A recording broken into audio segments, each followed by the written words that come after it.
Hello అండి, అందరికీ నమస్కారం. Welcome back to Deepika creative channel. ఈరోజు ఈ వీడియోలో క్యాబేజీ టమాటో కర్రీని ఎంతో టేస్టీగా ఏ విధంగా తయారు చేసుకోవచ్చో చూసేద్దాం. చాలామంది క్యాబేజీ అనగానే తినడానికి ఇష్టపడరు, కానీ ఈ క్యాబేజీ గురించి కొన్ని విషయాలు తెలుసుకోవాలండి. ఈ క్యాబేజీలో ఎన్నో యాంటీ ఆక్సిడెంట్స్ ఉంటాయి. ఇవి రోగనిరోధక శక్తిని పెంపొందిస్తాయి అన్నమాట.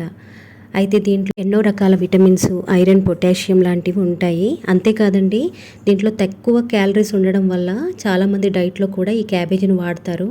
అంతేకాదు, తరచుగా ఈ క్యాబేజీని పచ్చడి రూపంలో కానీ, కూరల రూపంలో కానీ, సలాడ్ రూపంలో కానీ, జ్యూస్లా కానీ తీసుకుంటే హృదయ సంబంధిత రోగాలు రాకుండా ఉంటాయి. కొన్ని రకాల క్యాన్సర్స్ రాకుండా కూడా ఈ క్యాబేజీ మనకి కాపాడుతుందండి. ఎన్ని రకాల ప్రయోజనాలు ఉన్న క్యాబేజీ రెసిపీని ఇప్పుడు మనం చూసేద్దాం. ఇక్కడ నేను పావు కేజీ క్యాబేజీని తీసుకున్నానండి.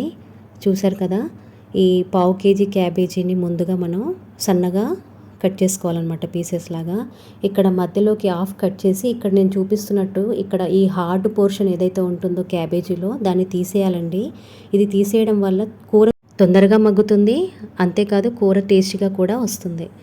వీడియోలో చూపిస్తున్నట్టు క్యాబేజీని చిన్న ముక్కలుగా కట్ చేసుకొని ఉడికించుకోవడానికి వీలుగా ఉండే ఒక పెద్ద బౌల్లోకి వేసుకోవాలి.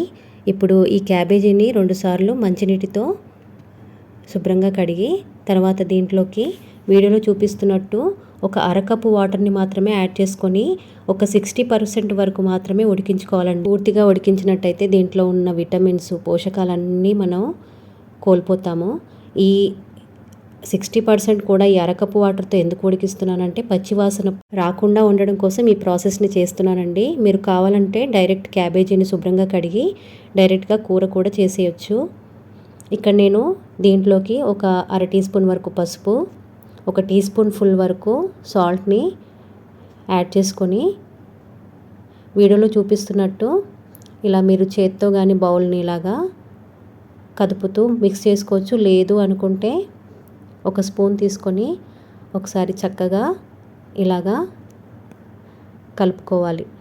ఇలా కలుపుకొని ఒకసారి మొత్తం ఆకుకు మొత్తం సాల్ట్, పసుపు ఇలా కలిసేటట్టుగా చక్కగా ఒకసారి కలుపుకొని స్టవ్ ఆన్ చేసుకొని మంటని లో ఫ్లేమ్లోనే ఉంచేసుకొని 2 నుంచి 3 నిమిషాలు ఈ కూరని జస్ట్ మగ్గించుకోవాలి. అంటే ఈ క్యాబేజీ ఆకు జస్ట్ ట్రాన్స్పరెంట్ అయ్యేంత వరకు, పచ్చి వాసన పోయేంత వరకే. చూడండి, మధ్య మధ్యన కలుపుతూ 2 నుంచి 3 నిమిషాలు మగ్గించుకోవాలి, ఉడికించుకోవాలన్నమాట. ఇక్కడ నేను వీడియోలో చూపిస్తున్నాను కదా, అస్సలు వాటర్ లేదు చూసారా. జస్ట్ నేను ఈ ఆవిరిలోనే ఉడికేటట్టుగా ఆకు ట్రాన్స్పరెంట్ అయ్యి పచ్చివాసన పోయేలాగా నేను చేస్తున్నాను. ఎందుకంటే దీంట్లో విటమిన్స్ అవి పోకుండా ఉండడం కోసం. ఒక 2 నిమిషాల తర్వాత చూస్తే మనకి క్యాబేజీ ఇలాగ కొంచెం ట్రాన్స్పరెంట్ అయి ఉంటుంది, పచ్చివాసన కూడా పోతుందండి. ఇప్పుడు దీంట్లో ఈ వాటర్ ఏమైనా మీకు వస్తే ఒక టీ స్పూన్ కానీ 2 టీ స్పూన్ల వరకు వస్తాయి. ఆ వాటర్ని మీరు రసంలోకి కానీ సూప్లోకి కానీ వాడుకోవచ్చు, ప్రాబ్లం లేదు. ఇప్పుడు ఈ ఎక్సెస్ వాటర్ తీసేసి మనం ఈ క్యాబేజీని అంతా ఒక బౌల్లోకి తీసేసుకోవాలి.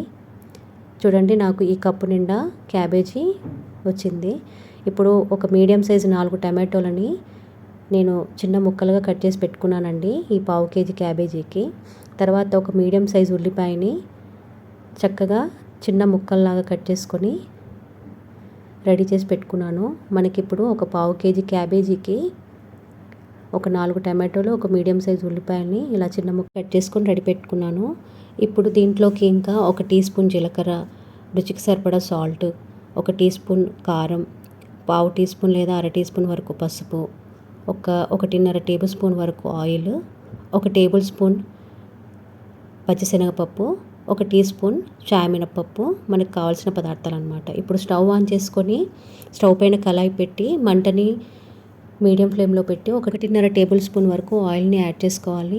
ఆయిల్ కాస్త వేడయ్యాక దీంట్లోకి 1 టీ స్పూన్ జీలకర్రని యాడ్ చేసుకోవాలి. ఆయిల్లో జీలకర్ర కాస్త ఫ్రై అయ్యాక దీంట్లోకి 1 టేబుల్ స్పూన్ పచ్చిశనగపప్పుని యాడ్ చేసుకొని ఈ విధంగా ఒకసారి మిక్స్ చేసుకొని ఫ్రై చేసుకోవాలి. మంటని లో ఫ్లేమ్లోనే ఉంచుకొని ఫ్రై చేసుకోవాలి తాలింపు వేసినప్పుడు. ఇప్పుడు మనం సన్నగా కట్ చేసి పెట్టుకున్న ఉల్లిపాయ ముక్కల్ని ఈ ఆయిల్లోకి యాడ్ చేసుకోవాలి. ఆయిల్లోకి యాడ్ చేసుకున్న తర్వాత ఇవి కాస్త ఆయిల్లో ఫ్రై అయ్యేలాగా చక్కగా ఇలా కలుపుతూ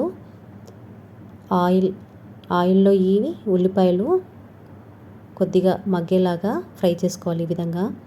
ఇప్పుడు దీంట్లోకి 1 టీ స్పూన్ వరకు చాయ్ మినపప్పుని యాడ్ చేసుకోవాలి. ఈ పప్పులు శనగపప్పు, చాయ్ మినపప్పు అడిషనల్ టేస్ట్ కోసమేనండి. కూర తింటున్నప్పుడు మధ్య మధ్యన పంటికి తగులుతూ ఉంటే చాలా బాగా ఉంటుందని యాడ్ చేస్తున్నాను. ఇష్టం లేని వాళ్ళు స్కిప్ చేసుకోవచ్చు. తర్వాత దీంట్లోకి 1 టీ స్పూన్ వరకు అల్లం వెల్లుల్లి పేస్ట్ని యాడ్ చేసుకోవాలి.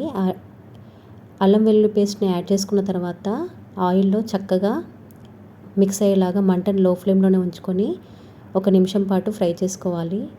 ఇప్పుడు మనం ముందుగా ఒక 60% వరకు బాయిల్ చేసి పెట్టుకున్న క్యాబేజీ ఉంది కదండి, దాన్ని దీంట్లోకి యాడ్ చేసుకొని చక్కగా ఆయిల్లో మిక్స్ అయ్యేలాగా, తాలింపులోకి మిక్స్ అయ్యేలాగా ఇలా కలుపుకోవాలి. ఇప్పుడు మంటని మీడియం ఫ్లేమ్లోనే ఉంచి ఈ ఆయిల్లో ఈ క్యాబేజీ కాస్త ఫ్రై అయ్యేలాగా ఇలా కలుపుకుంటూ మిక్స్ చేసుకోవాలి. తర్వాత మూత పెట్టి మంటని మీడియం ఫ్లేమ్లోనే ఉంచి ఒక 2 నిమిషాలు మగ్గించుకోవాలండి. ఒక 2 నిమిషాల తర్వాత మూత తీసి చూస్తే మనకి క్యాబేజీ ఇలా మగ్గిపోయి ఉంటుంది. ఒకసారి దీన్ని మిక్స్ చేసుకొని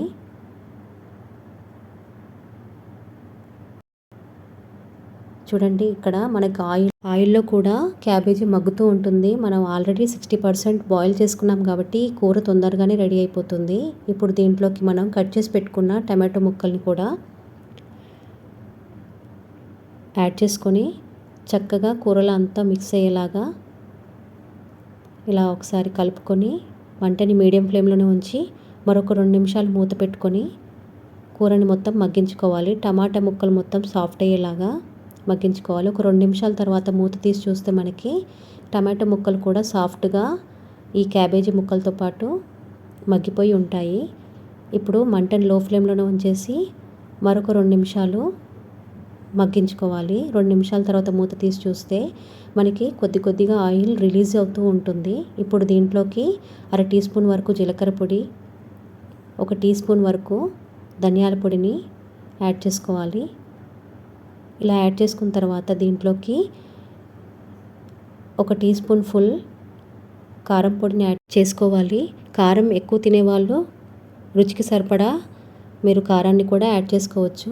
నేను ఇందాక క్యాబేజీని ఉడికించే ముందు 1 టీ స్పూన్ సాల్ట్ని యాడ్ చేశాను కాబట్టి ఇక్కడ నేను రుచికి సరిపడా 1/2 టీ స్పూన్ వరకు సాల్ట్ని యాడ్ చేసుకున్నాను. దీంట్లోకి తర్వాత కొద్దిగా కరివేపాకుని యాడ్ చేసుకొని కూర మొత్తం ఇలా చక్కగా కలుపుకోవాలి.